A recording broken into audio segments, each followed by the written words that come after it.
इसके अलावा चपली कबाब all time. आ जाते हैं अपनी सेकंड रेसिपी जो कि बनने जा रहे हैं ज़बरदस्त से चपली कबाब, रेशमी चपली कबाब, जिसको हम बनाएंगे चिकन के कीमे के साथ। चिकन का यहाँ पे कीमा मेरे पास मौजूद है, हाफ केजी चिकन का कीमा है। और एक काम करते हैं कि इसको हम, चले जी ये आ गया ओके चले इसको यहीं रखिएगा, बोल को ना चाहिए आपको? जी मुझे चाहिएगा। अच्छा, कॉलर से बात करेंगे जब आप बोलेंगे। बिल्कुल। हाँ। अभी जरा से मैं चीजें बता दूं। अच्छा, इसके सारे इंग्रेडिएंट्स हम इसी में शामिल कर देंगे। ओके। हरी मिर्चें, जीरा पाउडर, कुटा हुआ धनिया, ये थोड़ा सा आप देख रहे हैं कि यहाँ पे अनारदाना, ये क्या, इसके अलावा अदरक लहसुन का पेस्ट ये चला गया 1 टेबल स्पून। अच्छा, इसके अलावा ये प्याज, ये तमाम चीज़ें जा रही हैं। अच्छा, इसको इस तरह से चॉपराइज करेंगे कि चीज़ें आपको हल्की सी चंकी भी फील हो, ऐसा ना हो कि बिल्कुल इसके साथ पिस जाए। टमाटर, एक बड़े साइज़ का टमाटर ये चला गया। इसके अलावा हम डालेंगे इसमें ये हरा धनिया, ठीक है, थोड़ा सा हरा धनिया।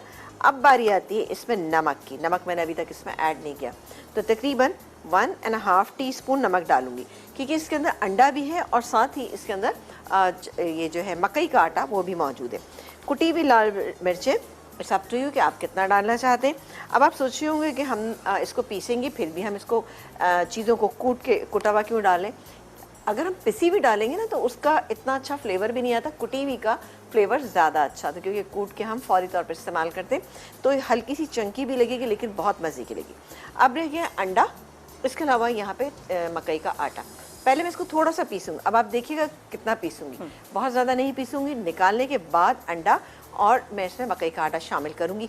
अभी डालूंगी तो ये बहुत ही स्टिकी सा इसका सारा टेक्सचर हो जाएगा। इसको मैं पीसती हूँ, आपको और चलाती। कोफ्तों के क्या मसाइल है वो वो पूछते हैं। अच्छा देखिए जी, ये देखें, अब आपको बहुत मोटा मोटा मसाला नहीं, क्योंकि जब हम बीफ से बनाते हैं तो काफ़ी मसाला आपको मोटा मोटा नजर है। ये देखें, आपको हल्का सा नज़र भी आ रहा है लेकिन फील होना चाहिए थोड़ा सा।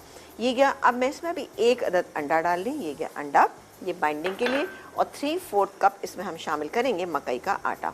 इसको मैं अच्छे से मिक्स करूँगी। मिक्स करने के बाद थोड़ी सी देर के लिए हम रखेंगे, चपली कबाब बनाएंगे और फ्राई कर लेंगे। That's it. इतने आसान हैं, ये बेहतरीन बनेंगे, बिल्कुल इस सीज़न में अच्छे लगते हैं। अच्छा, हमारी कॉलर ने कहा था कि जी चपली कबाब उनके सॉरी कोफ्ते उनके टूट जाते हैं। अच्छा, कोफ्ते के टूटने का, अच्छा इसको आपने बहुत देर तक छोड़ना नहीं, वरना तमाम जो सब्जियां इसके अंदर, सब्जियों से मिला दी कि टमाटर वगैरह हैं, वो पानी ना छोड़ दें, ठीक है जी। इसी तरह से इसको बनाएंगे और बनाने के बाद इसको फ्राई कर लेंगे। That's it. इतनी सिंपल सी चीज़ है, लेकिन इसको फ्रीज़ नहीं आप कर सकते, क्योंकि इसमें जितनी भी चीज़ें पड़ी हैं, प्याज हैं, सारी चीज़ें ख़राब हो जाएंगी, तो इसलिए इसको हरगिज़ भी फ्रीज़ मत कीजिएगा। फ्रेश बनाइएगा। हाँ, जैसे कि आजकल का मौसम है, उसमें यह है कि आराम से आप आज बनाएं तो 2 दिन तक आप आराम से इस्तेमाल कर सकते हैं। कि फ्राइंग पे ऑयल हमारा हो चुका है, तो हम फ्राई करते हुए ब्रेक ले लेंगे, ठीक है ना। ऑलराइट, बस आप यहाँ पर डाल रही हैं और हम सबको मालूम है कि चपली कबाब किस तरह से फ्राई किए जाते हैं, तो इन्हें फ्राई कर रहे हैं। इसके लिए कुछ difference I am sure frying का नहीं होगा।